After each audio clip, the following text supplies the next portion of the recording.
Baik, Bapak, saya mulai. Bismillahirrahmanirrahim. Assalamualaikum warahmatullahi wabarakatuh. Waalaikumsalam warahmatullahi wabarakatuh. Selamat pagi, salam sejahtera bagi kita semua. Yang terhormat, Profesor Dr. Sunadi MPD dan Bapak Dr. Susanto MPD selaku dosen pengampu mata kuliah Geometri Analitik dan teman-teman sekalian. Di sini kami dari kelompok 1 akan mempresentasikan materi mengenai koordinat kartesius dan vektor di dimensi 3. Next. Sebelumnya perkenalkan kami dari kelompok 1. Yang pertama ada Medinda Ardiani Putri dengan akhiran NIM 002, ada Alfiatul Hidayah dengan akhiran NIM 003, Afnino Rashida dengan akhiran NIM 008, dan saya sendiri adalah Putri Devri Andani dengan akhiran NIM 009. Next. Baik, untuk submateri yang pertama, yakni titik dalam ruang dimensi 3, akan disampaikan oleh Saudari Medinda. Kepada Medinda, saya persilahkan. Baik, terima kasih moderator. Sebelumnya mohon maaf terjadi tadi Zoom-nya masih not responding. Selanjutnya langsung kita bahas tentang titik dalam ruang dimensi 3. Yang pertama, kita mengetahui dulu tentang koordinat kartesius pada dimensi 3, yaitu definisinya yaitu suatu sistem koordinat tegak lurus atau sistem koordinat kartesius di dalam ruang dimensi 3 ditentukan dengan memilih suatu satuan panjang serta 3 buah garis lurus yang masing-masing saling tegak lurus dan berpotongan di satu titik. Nah, ketiga garis tersebut yang disebutkan di definisi ini adalah sumbu-sumbu koordinat, di mana pada gambar terdapat 3 sumbu, yaitu sumbu X, sumbu Y, dan sumbu Z, dan ditentukan pula oleh himpunan semua triple-triple terurut dari bilangan real. Nah, sekarang kita mencoba untuk memahami gambar yang ada di slide. Pertama-tama kita sepakati dulu bahwa yang horizontal itu adalah sumbu Y. Sebentar, saya annotate.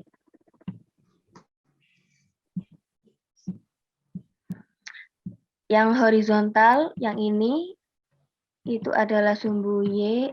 Enggak keluar anotate-nya. Ya. Terus yang vertikal itu sumbu Z, dan yang sumbu Y dan sumbu Z ini berada pada kertas. Kemudian yang sumbu X ini mengarah pada kita. Nah, terus perpotongan dari 3 sumbu ini,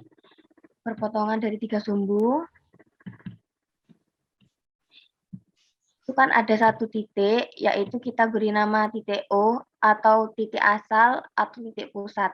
Nah, titik O ini berkoordinat 0, 0, 0. Ya. Saya dibacakan aja kalau sudah sederhana ya, kecuali rumit mungkin. Nggih, Bapak. Kasihan kamu juga nulis. Oh, nggih. Kemudian di sini kan ada 3 sumbu X, Y, Z. Nah, sumbu Y yang berada mengarah ke kanan ini adalah yang positif. Terus sumbu Z yang di atas ini positif, yang di bawah ini yang mengarah ke negatif. Dan sumbu X yang mengarah ke kita, yang ini yang mengarah ke positif, dan yang berlawanan dengan kita itu yang negatif. Jadi nanti di sini negatif 1, negatif 2, negatif 3, dan seterusnya. Dan jaraknya sama ya. Ya, terus next slide. Nah, di sini misal ada misalkan sebuah titik di ruang itu dinyatakan dengan titik T, yaitu X, Y, Z. Nah, di sini X-nya itu menyatakan absis, dan Y-nya itu ordinat, Z aplikat. Nah, ketiga sumbu X, sumbu Y, dan sumbu Z di koordinat kartesius di dimensi 3 itu membagi ruang atas 3 bidang, yaitu ada bidang XY. Bidang XY itu yang berasal dari sumbu X dan sumbu Y ini yang warna biru yang digambar. Kemudian ada bidang XZ yang warna merah. Kemudian ada bidang YZ yang warna kuning. Kemudian next slide. Nah, di dalam ruang dimensi 3 itu terbagi lagi menjadi 8 bagian. Nah, bagian-bagian ini disebut dengan oktan. Oktan ini sama seperti kuadran pada koordinat kartesius yang di dimensi 3. Kalau di dimensi 2 itu namanya kuadran, kalau yang di dimensi 3 itu namanya oktan. Nah, kalau yang di sini itu oktannya terbagi menjadi 8 bagian. Beda kalau di koordinat di kuadran itu kan cuma 4, kalau oktan itu ada 8. Nah, yang oktan 1 itu nilai X-nya lebih dari 0, Y-nya lebih dari 0, Z-nya lebih dari 0. Yang oktan 2, X-nya kurang dari 0, yang ini mohon maaf, yang ini harusnya Y-nya itu kurang dari 0, atau Y-nya negatif. Kemudian Z-nya lebih dari 0. Oktan 3, X-nya kurang dari 0, Y-nya kurang dari 0, Z-nya lebih dari 0. Oktan 4, X-nya lebih dari 0, Y-nya kurang dari 0, dan Z-nya lebih dari 0. Dan seterusnya seperti itu sampai oktan 8 seperti yang ada di tabel ini ya. Nah, di sini ada contoh soal. Ada titik A dengan koordinat negatif 3, 6, negatif 8. Terletak di oktan berapa? Nah, ini di sini kita ketahui nilai X-nya itu kan negatif 3, bernilai negatif. Nilai Y-nya itu 6, yaitu positif. Dan nilai Z-nya itu negatif 8, dia bernilai negatif. Jadi, kita lihat di tabel tadi, yang negatif, positif, negatif, itu berada pada oktan 6. Kemudian, kita menggambar suatu titik pada sumbu koordinat kartesius di ruang dimensi 3 dengan koordinat di sini ada 4 titik yaitu A 32 negatif 2, B negatif 2 4 negatif 3, C negatif 4 2 1, dan D negatif 2 negatif 3 dan 2. Yang pertama ini yang titik A. Titik A itu melambangkan bahwa yang ini itu kan sumbu X-nya. Ini di sumbu Y, ini di sumbu Z.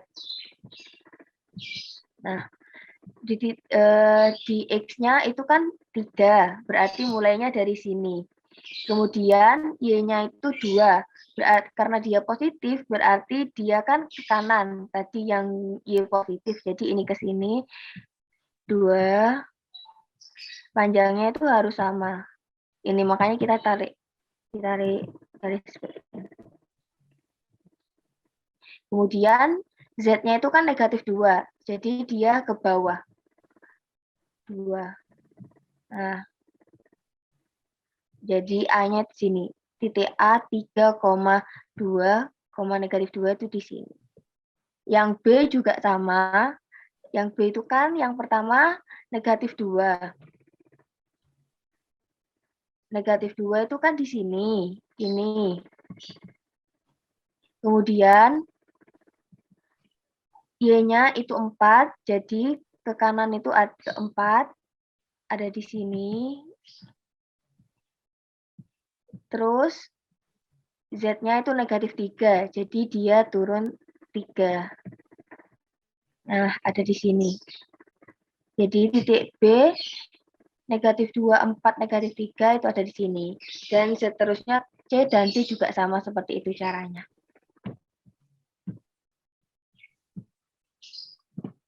Kemudian letak titik di dalam ruang dimensi 3.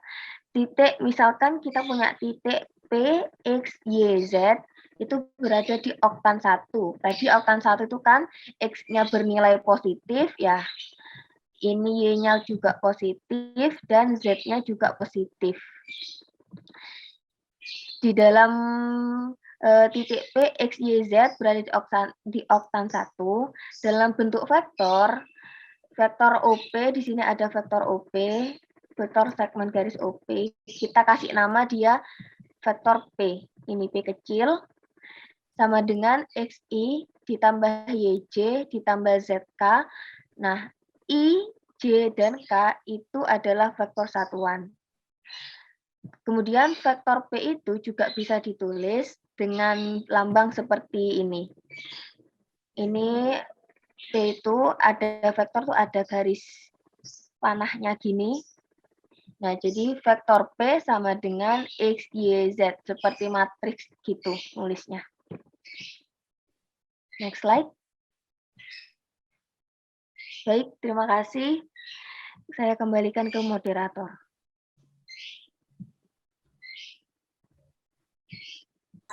Baik, terima kasih kepada Saudara Dinda.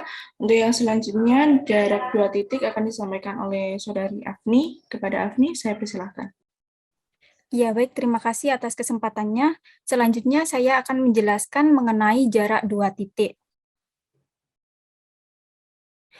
Nah, untuk yang pertama, kita akan menentukan jarak titik asal O 0,0,0 ke titik P, X1, Y1, Z1.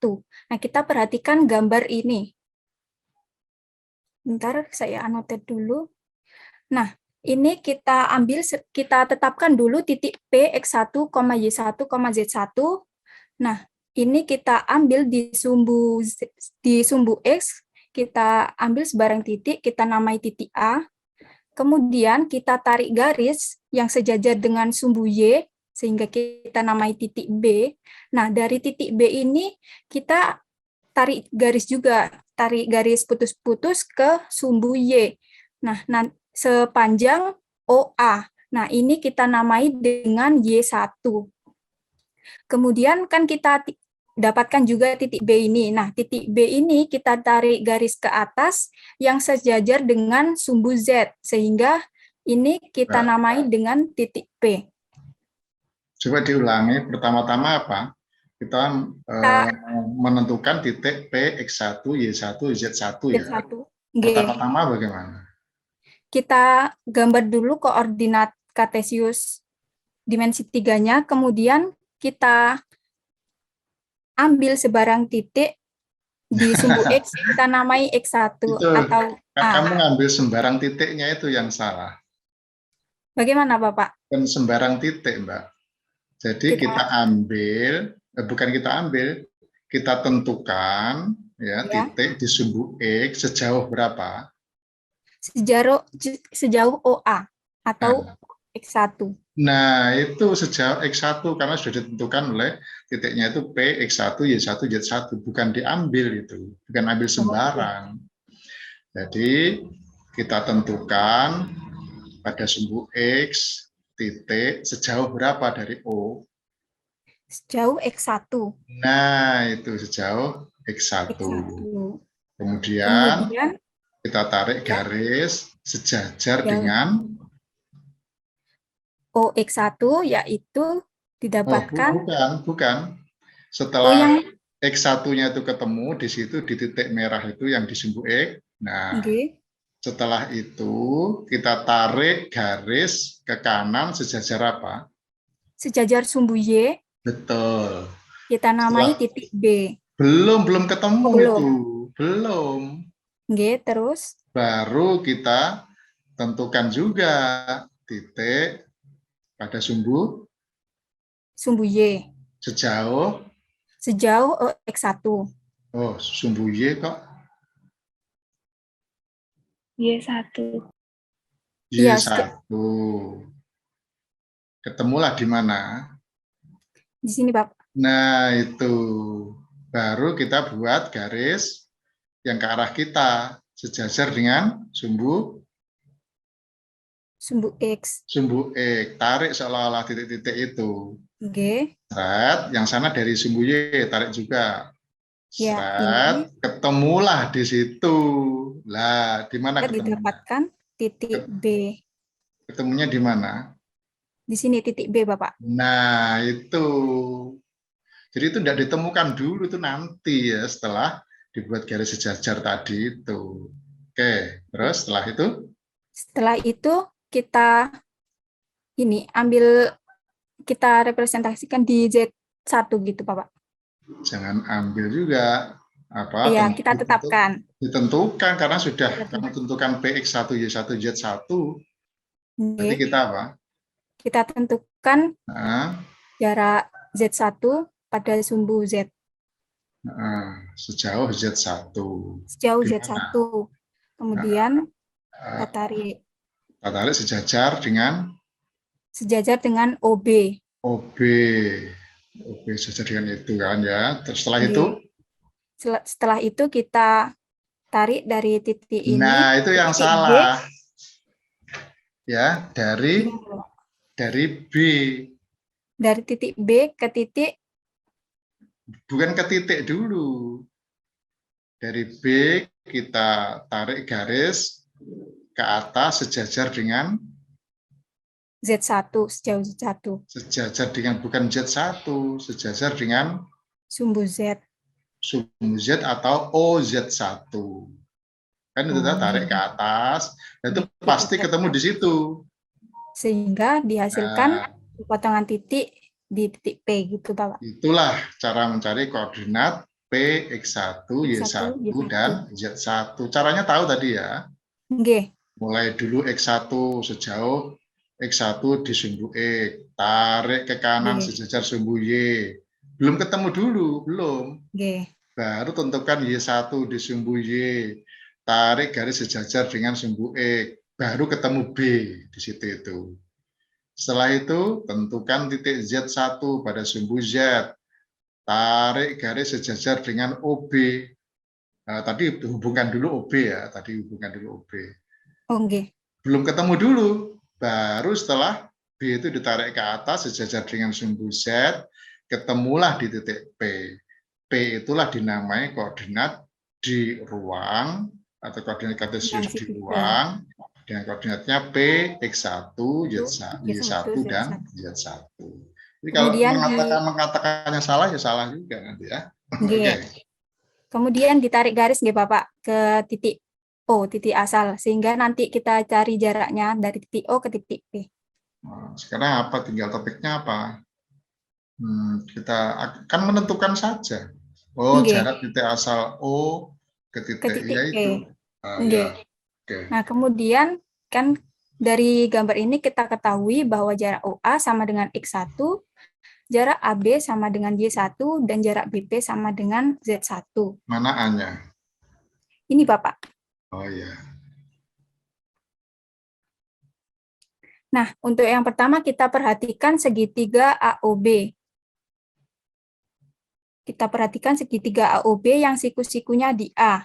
Maka didapatkan berdasarkan teorema Pythagoras, maksudnya panjang OB sama OB kuadrat sama dengan panjang OA kuadrat ditambah AB kuadrat sama dengan X1 kuadrat ditambah Y1 kuadrat. Kemudian untuk selanjutnya kita perhatikan juga segitiga OBP yang siku-sikunya di B. Nah, maka berlaku juga bahwa OP kuadrat sama dengan OB kuadrat ditambah BP kuadrat. Nah, tadi kan OB kuadrat kita dapatkan bahwa OB kuadrat sama dengan X1 kuadrat ditambah Y1 kuadrat. Jadi, OP kuadrat sama dengan X1 kuadrat ditambah Y1 kuadrat ditambah Z1 kuadrat. Nah, ini kan jarak BP sama dengan Z1. Kemudian, jadi kita dapatkan rumus jarak titik O ke titik P, X1, Y1, Z1 adalah akar dari X1 kuadrat ditambah Y1 kuadrat ditambah Z1 kuadrat. Nah, untuk selanjutnya kita akan menentukan rumus jarak dua titik sebarang. Nah, kita misalkan titik-titik tersebut adalah P, X1, Y1, Z1, dan titik Q, X2, Y2, Z2. Nah, untuk yang pertama, caranya sama seperti tadi. Yang pertama kita tentukan titik X pada sumbu, kita tentukan titik X1 pada sumbu X. Kemudian kita tarik ke arah kanan yang sejajar dengan sumbu Y, sehingga dihasilkan titik Y1. Kemudian dari Y1 ini sejajar dengan sumbu Y. Kemudian kita tarik dari Y1 itu sepanjang OX1, maaf ini O-nya ketinggalan, titik asalnya OX1, sehingga terdapat perpotongan yaitu titik A. Nah, ini kita tarik garis dari titik A ke titik O. Selanjutnya, kita juga plot, kita tentukan titik Z1 ini, kemudian pada sumbu Z, kita tarik garis ke arah kanan, yang sejajar dengan sumbu X yang sejauh OX, maaf maksudnya OA, kemudian, nah tadi kan ini sudah berpotongan ya titik ini, nah dihasilkan titik A, kemudian ini kita tarik garis ke atas yang sejajar dengan sumbu Z. Nah, tadi kan Z1 sudah dapat, kemudian, nah ini perpotongannya dihasilkan baru titik P. X1, Y1, Z1. Ini kemudian kita tarik garis. Nah, begitupun pada pada titik Q, X2, Y2, Z2.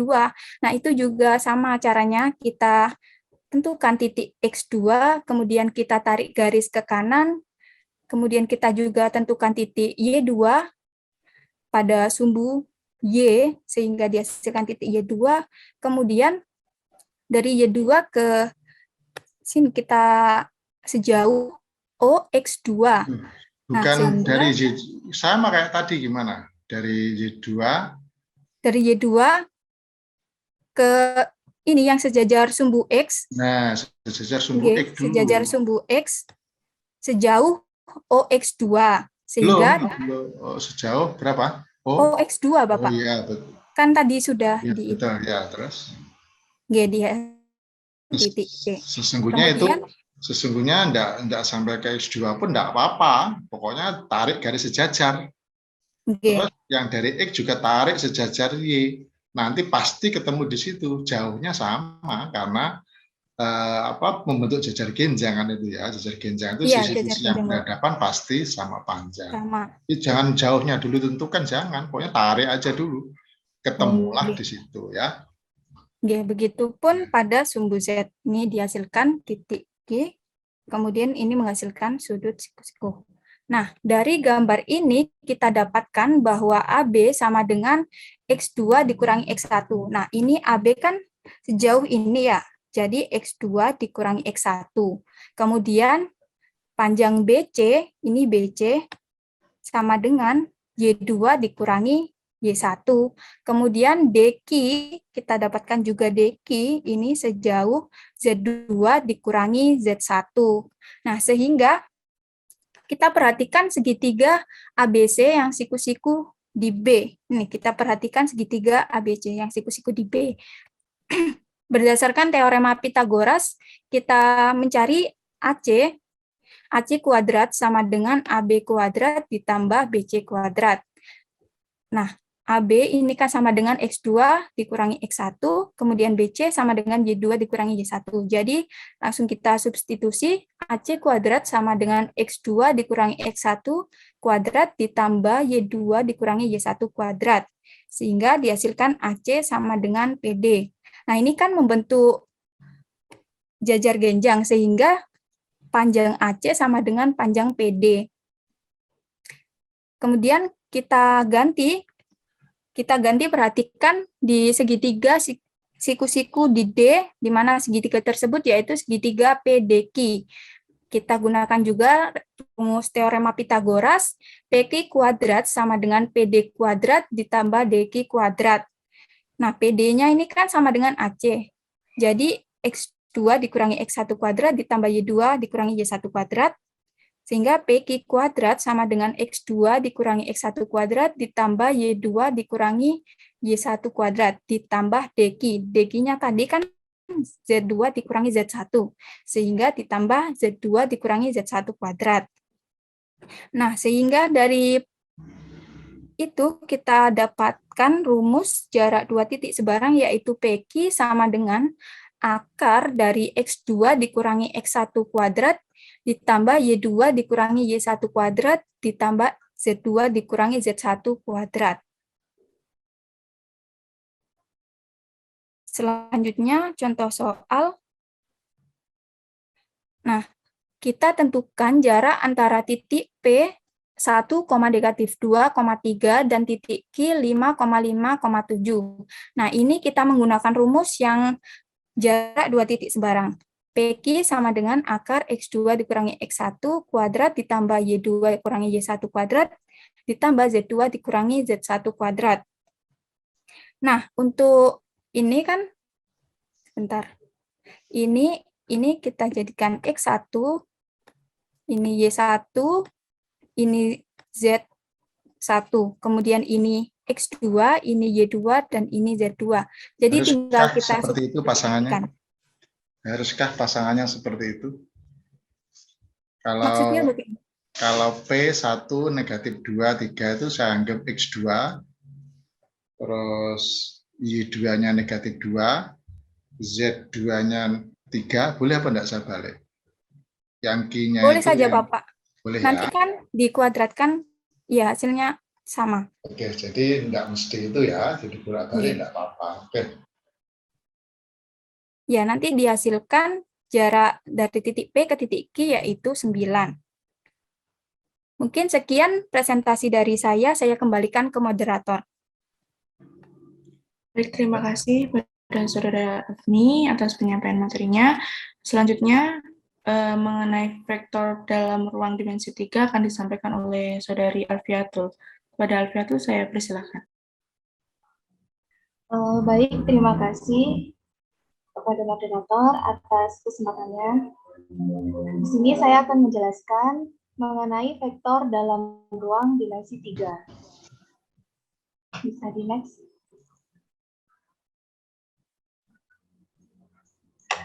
Seperti yang telah dijelaskan Mbak Mei sama Mbak Agni tadi, terkait dengan penulisan vektor, vektor itu bisa dituliskan dengan huruf kecil seperti ini.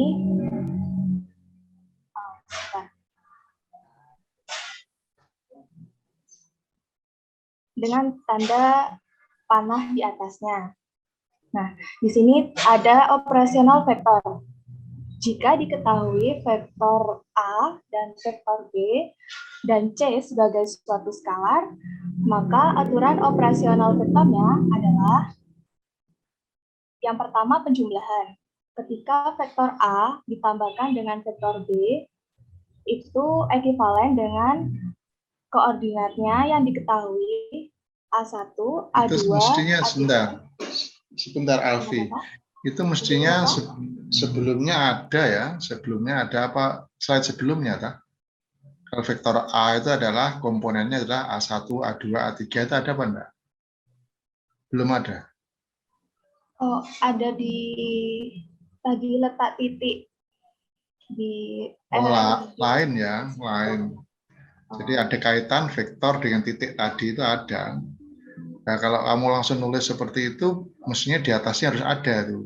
Misalnya gini, jika diketahui vektor A sama dengan baru kurung A1, A2, A3. Ngerti maksud saya? Oke, Bapak. Dan vektor B sama dengan B1, B2, B3. C adalah skalar. Maka berlaku aturan A ditambah B yang baru, A1, A2, A3 tambah B1, B2, B3. Nah, belum ada A1, A2, A3 kok tiba-tiba muncul tuh ya. Mestinya di atas sudah ada tuh ya. Oke, tambahkan nanti. Baik, Bapak. Baik, saya ulangi saja. Jika diketahui vektor A itu memiliki koordinat A1. Kalau vektor bukan koordinat. Ayo, kalau vektor. Ada tiga komponen. Kalau titik A bisa koordinat. Kalau vektor namanya komponen. Komponen. Oke. Mohon maaf. Saya ulangi lagi. Jika diketahui vektor A yang memiliki komponen A1, A2, A3, dan vektor B dengan komponen B1, B2, dan B3, dan C sebagai suatu skalar, maka aturan operasional vektornya adalah untuk yang pertama penjumlahan, Jika vektor A ditambahkan dengan vektor B, itu ekuivalen dengan komponennya dijumlahkan juga. Komponen A1, A2, A3 ditambah komponen B1, B2, B3.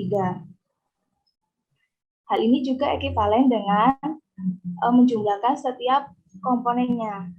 A1 ditambah B1, A2 ditambah B2, A3 ditambah B3. Begitu pula dengan pengurangan. Jika vektor A dikurang vektor B, ekuivalen dengan A1 dikurang B1, A2 dikurang B2, A3 dikurang B3. Nah, jika suatu vektor dikalikan dengan suatu skalar, maka ekuivalen dengan skalar tersebut dikalikan dengan setiap komponen vektor, yakni CA1, CA2, CA3. Jadi vektor yang sudah dikalikan dengan suatu skalar itu memiliki komponen CA1, CA2, dan CA3. Selanjutnya mengenai panjang vektor. Oke, Bapak. Ya, terus lanjut. Selanjutnya mengenai panjang vektor. Jika diketahui vektor A dengan komponen A1, A2, A3, maka panjang vektor A yang dapat dinotasikan dengan vektor A dalam seperti ini. Silakan Mbak, terus ya.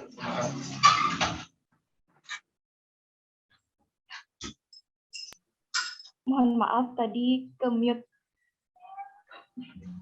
Saya ulangi lagi.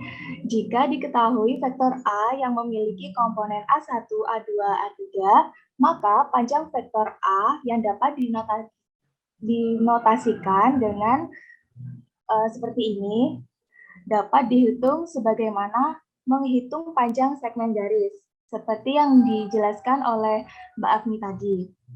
Sehingga panjang vektor yaitu akar dari setiap kuadrat setiap komponennya, yaitu akar dari A1 kuadrat ditambah A2 kuadrat tambah A3 kuadrat.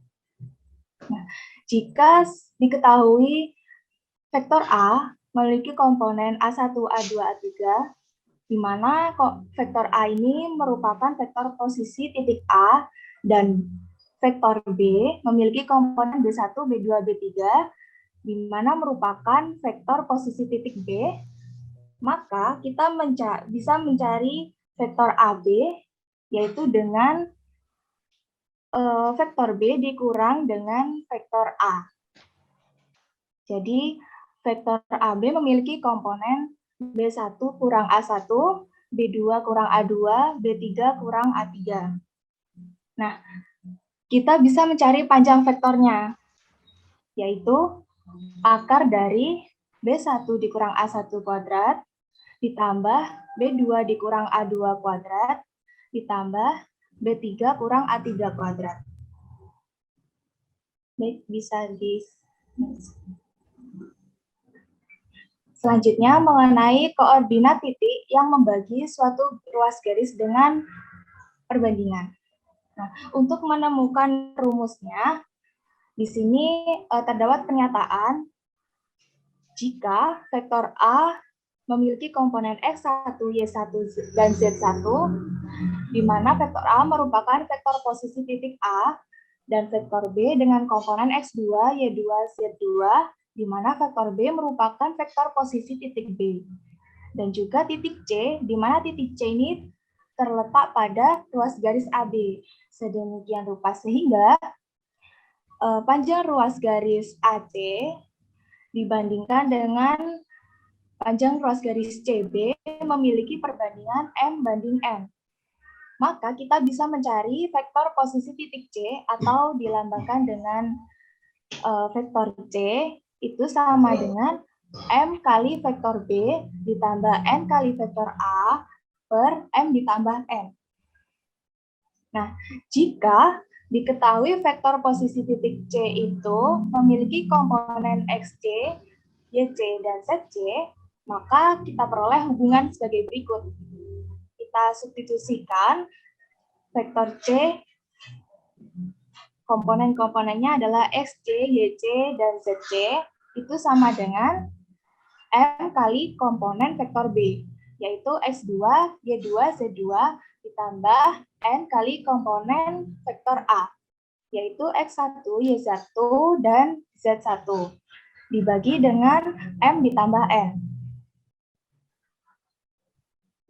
XC, YC, ZC sama dengan menggunakan sifat distributif, yaitu 1 per M ditambah N kalikan MX2 ditambah NX1, MY2 ditambah NY1, MZ2 ditambah NZ1.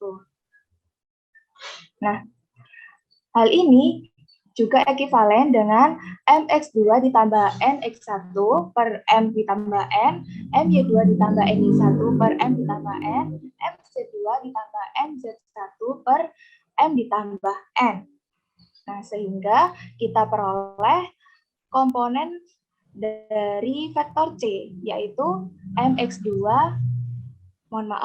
XC sama dengan MX2 ditambah NX1 per M ditambah N, YC sama dengan MY2 ditambah NY1 per M ditambah N, ZC sama dengan MZ2 ditambah NZ1 per M ditambah N.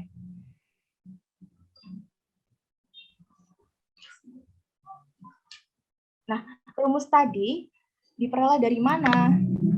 Nah, di sini diketahui sebuah gambar, yaitu di mana menunjukkan bahwa terdapat 3 vektor, yaitu vektor OP, vektor OR, dan vektor OQ. Nah, di mana vektor P atau vektor OP ini memiliki komponen X1, Y1, dan Z1, vektor Q memiliki komponen X2, Y2, dan Z2, vektor R memiliki komponen X, Y, dan Z. Dan perbandingan segmen garis PR dibanding dengan segmen garis RQ, yaitu M banding N.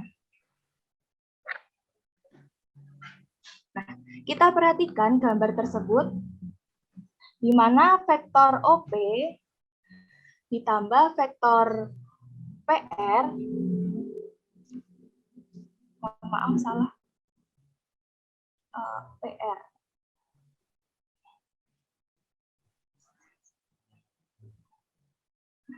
Itu akan sama dengan vektor OR. Nah, hal ini juga ekivalen dengan vektor PR sama dengan vektor OR dikurang dengan vektor OP. Kemudian kita substitusikan komponen-komponennya, yaitu vektor PR sama dengan X, Y, Z, dikurangkan dengan komponen vektor P, yaitu X1, Y1, dan Z1. Sehingga komponen vektor PR, yaitu X dikurang X1, Y dikurang Y1, Z dikurang Z1. Kemudian kita perhatikan juga vektor OR ditambah vektor RQ itu akan sama dengan vektor OQ. Atau hal ini juga ekivalen dengan RQ sama dengan OQ dikurang OR. Sehingga kita substitusikan komponen vektor Q dan juga vektor R. Sedemikian sehingga menjadi vektor RQ sama dengan X2 dikurang X, Y2 dikurang Y, dan Z2 dikurang Z. Kemudian tadi kan sudah diketahui jika perbandingan panjang segmen garis PR dibanding panjang segmen garis RQ sama dengan M dibanding M per N. Nah, hal ini juga ekivalen dengan kita mengalihkan kedua ruas dengan M dan N.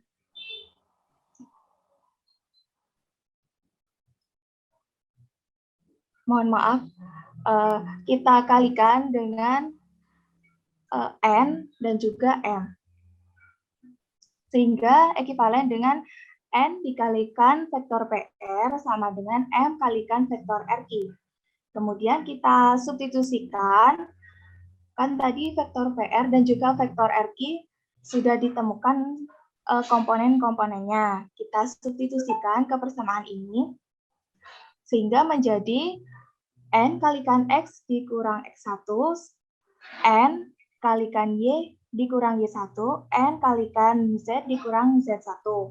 Sama dengan M kali X2 dikurang X, M kali Y2 dikurang Y, M kali Z2 dikurang Z. Nah, ini bisa menjadi 3 persamaan ya, kita ingat-ingat. Bisa di next. Baik, untuk persamaan yang pertama, kita dapatkan Nx dikurang Nx1 sama dengan Mx2 dikurang Mx. Kemudian kita tambahkan kedua ruas dengan Mx dan juga Nx1. Sehingga kita peroleh Nx ditambah Mx sama dengan Mx2 ditambah Nx1.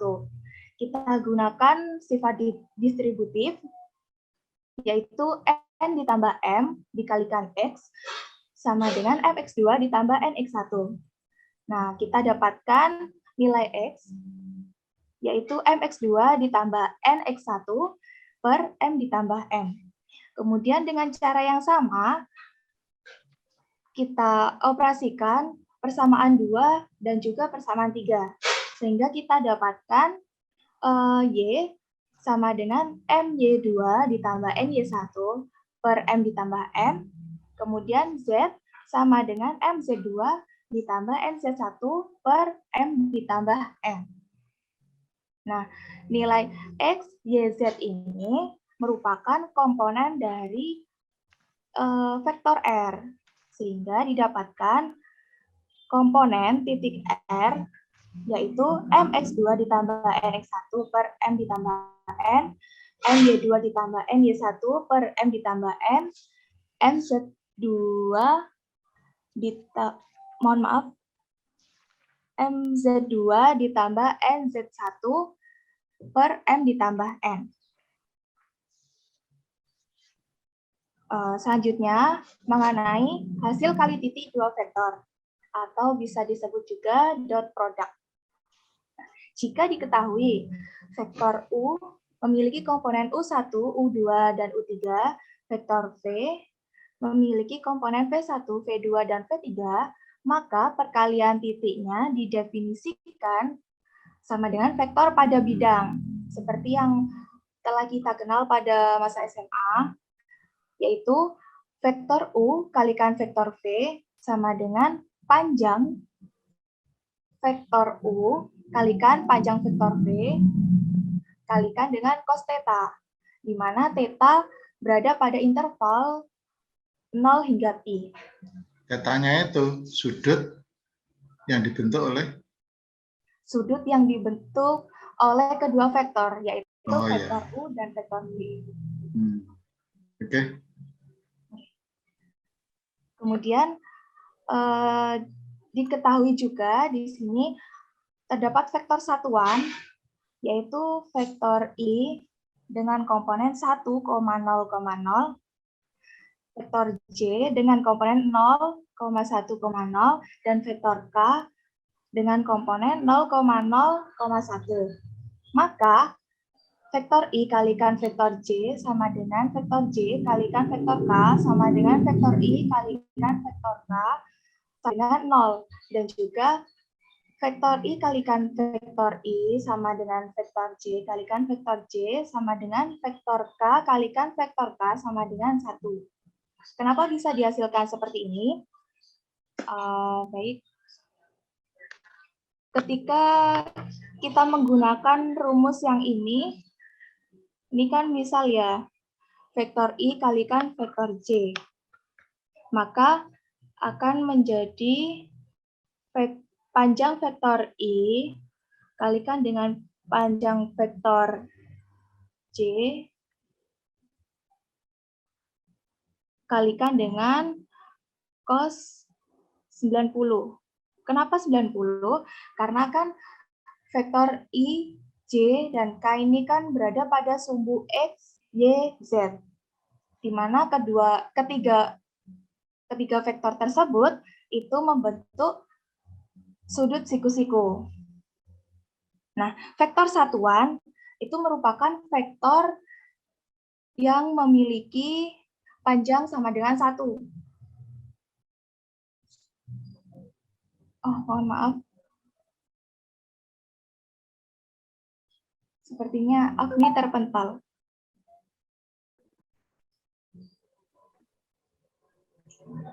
Izin share screen ya, Oh iya. izin share screen Bapak. Iya, silakan. C kalikan cos 90. Ini kan 1 kalikan 1 kalikan cos 90 kan sama dengan 0 ya. Nah, maka hasilnya sama dengan 0. Vektor I kalikan vektor J sama dengan 0. Begitu pula dengan vektor J dan vektor K juga sama dengan 0. Ketika vektor I kalikan vektor I itu kan membentuk maksudnya berada vektornya itu searah gitu. Jadi sudut yang dibentuk itu 0 derajat. Sehingga vektor I kalikan vektor I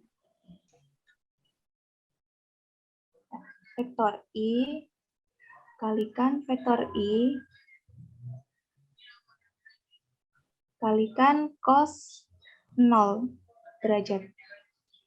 Cos 0 derajat kan sama dengan 1 ya. Berarti 1 kali 1 kali 1 sama dengan 1. Hal ini juga ekivalen dengan vektor J kalikan vektor J dan juga vektor K kalikan vektor K. Nah, kemudian kita bisa menggunakan hasil dari ini, kemudian kita tuliskan ke persamaan berikut. Vektor U kalikan vektor V sama dengan komponennya, yaitu U1, U2, U3 kalikan V1, V2, V3 akan ekivalen dengan U1, V1 ditambah U2, V2 ditambah U3, V3.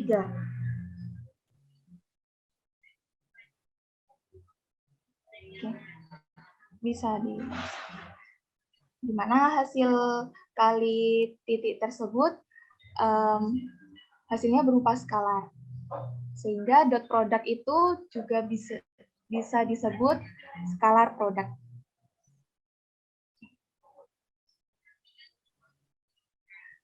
Baik, selanjutnya ketika hasil kali titik dari dua vektor tersebut menghasilkan 0 atau nilainya sama dengan 0, maka bisa kita simpulkan bahwa kedua vektor tersebut saling tegak lurus. Begitu pula sebaliknya, jika dua vektor saling tegak lurus, maka hasil kali titiknya akan sama dengan 0. Atau bisa disebutkan vektor U kalikan vektor V sama dengan 0, jika dan hanya jika vektor U saling tegak lurus dengan vektor V. Di mana hal ini bisa memungkinkan bahwa vektor U nilainya sama dengan 0 atau vektor V nilainya sama dengan 0. Nah, dari rumus yang tadi, vektor U kalikan vektor V, vektor U kalikan vektor V sama dengan panjangnya vektor U kalikan vektor V kalikan dengan cos theta. Nah, hal ini kita bisa menentukan besar sudut yang dibentuk oleh kedua vektor tersebut, yaitu kedua ruas kita bagi dengan panjang vektor U dan panjang vektor V. Sehingga cos theta sama dengan vektor U kalikan vektor V per panjang vektor U kali vektor V. Atau bisa kita substitusikan U1 V1 ditambah U2 V2 ditambah U3 V3 per panjang vektor U kan akar dari U1 kuadrat ditambah U2 kuadrat ditambah U3 kuadrat. Dan juga panjang vektor V, yaitu akar dari V1 kuadrat ditambah V2 kuadrat ditambah V3 kuadrat. Di mana theta merupakan sudut yang dibentuk oleh kedua vektor tersebut. Di sini terdapat contoh soal, yaitu diketahui vektor A yang memiliki komponen 3, negatif 2, 1, dan vektor B memiliki komponen 1, negatif 3, 5, dan juga vektor C memiliki komponen... Bentar, Mbak. Saya ingin tanya ini. Okay. Hal tersebut dapat dituliskan sebagai berikut. U, V, perkalian titik ya, sama dengan 0. Jika dan hanya jika vektor U tegak lurus vektor V. Ya, gitu kan ya? Itu artinya sebaliknya, jika U kali V 0, maka U pasti tegak lurus V. Sebaliknya, jika U tegak lurus V, pasti berlaku UV sama dengan 0. Yang kalimat berikutnya itu yang tidak paham saya. Atau U sama dengan 0, V sama dengan 0, apa maksudnya? Memungkinkan kondisi di mana vektor U itu nilainya 0, Bapak. Merupakan vektor 0. Tapi kan tidak mesti, toh. U dan V-nya kan tidak mesti 0.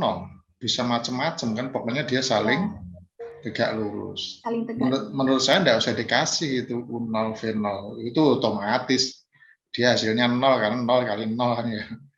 Ini tidak usah diikutsertakan, yang penting pokoknya kalau dua vektor itu tegak lurus, pasti perkalian titiknya menghasilkan apa? 0. Menghasilkan 0. Nah, sebaliknya kalau perkalian menghasilkan 0, saling tegak lurus. Nah, berarti dari situ vektor U-nya 0, V-nya 0, saling tegak lurus berarti? Tidak, Bapak. Nah, kok tidak? Kenapa? Karena vektor 0. Loh, tadi kan katanya kalau perkalian dua vektor itu menghasilkan 0, pasti dia saling tegak lurus. Kan gitu? Oke, Bapak. Nah, kalau vektor U-nya 0, vektor V-nya 0, berarti kan hasilnya 0 juga, toh? Oke. Apa saling tegak lurus juga? Tidak juga, Bapak. Loh, tidak berlaku berarti. Perkecualian itu berarti. Oh ya, mohon maaf. Nah, maksudnya bagaimana? Maksudnya termasuk 0,0 apa enggak? Yang itu loh, yang jika hasil kali titik dari dua vektor yang bukan vektor 0 sama dengan 0, maka dua vektor tersebut saling tegak lurus. Oh, yang bukan vektor 0 ya? Iya. Kalau vektor 0 gimana? Berarti kedua vektor tersebut ya tidak saling tegak lurus. Ada pengecualian di sini. Itu memang dari sumbernya ada pengecualian gitu ya? Iya, Bapak. Oh, iya. Sesungguhnya vektor 0 itu punya arah apa enggak? Mempunyai, Bapak. Ya, punya arah tapi... Punya, tapi kemana arahnya? Kemana-mana. Kemana-mana. Ke kamu, ke saya, ke dia ya. Vektor, nah, karena 0 itu vektor, padahal vektor itu besaran yang di samping punya besar, dia juga punya arah. Jadi pasti punya arah juga. Nah, berarti kalau vektor 0 dikalikan vektor 0 hasilnya 0, ya punya arahnya juga ya vektor itu ya. Ini tidak tahu apa ada perkecualian ini punya ini ya. Sehingga 0 pun punya arah juga, dia punya arah. Dikalikan hasilnya 0, ya berarti dia saling tegak lurus. Arahnya diambil yang saling tegak lurus itu, tapi vektornya 0. Jadi nanti dibahas berikutnya aja, nanti didiskusikan ya. Lanjut aja dulu. Baik, akan saya lanjutkan. terkait contoh soal berikut, di mana telah diketahui vektor A memiliki komponen 3, negatif 2, 1. Vektor B memiliki komponen 1, negatif 3, 5. Dan vektor C memiliki komponen 2, 1, negatif 4. Tunjukkan bahwa ketiga vektor ini merupakan sisi-sisi suatu segitiga siku-siku. Nah, untuk menunjukkan bahwa ketiga vektor tersebut membentuk sebuah segitiga, maka ada dua kemungkinan, yaitu jumlah ketiga vektor itu sama dengan vektor 0, yaitu membentuk sebuah segitiga siku-siku, atau salah satu vektornya itu sama dengan jumlah dua vektor lainnya. Sebagaimana aturan dalam segitiga sembarang, yaitu sisi yang terpanjang itu nilainya kurang dari jumlah dua sisi lainnya. Nah, mengingat bahwa vektor A sama dengan vektor B ditambah vektor C, di mana hal ini bisa diperoleh, kita perhatikan vektor A, B, dan C tadi yang telah diketahui. Vektor A itu misal kita ambil komponen yang pertama ya, 3. Kemudian vektor B komponen pertamanya kan 1. Vektor C komponen pertamanya 2. Maka 3 sama dengan 1 ditambah 2. Kemudian karena hal ini memenuhi, maka ketiga vektor tersebut membentuk sebuah segitiga. Kemudian kita akan membuktikan bahwa segitiga ini membentuk sudut siku-siku atau tidak, salah satu sudutnya itu. Bagaimana caranya? Seperti yang telah saya jelaskan tadi, hasil kali titik, jika nilainya sama dengan 0, maka kedua vektor tersebut saling tegak lurus. Nah, karena vektor A kalikan vektor C, yaitu memiliki nilai sama dengan 0, yaitu 3 kali 2 tambah negatif 2 kali 1 tambah 1 kalikan negatif 4, itu nilainya sama dengan 0, maka vektor A dan vektor C ini saling tegak lurus, sehingga segitiga tersebut merupakan segitiga siku-siku. Selanjutnya.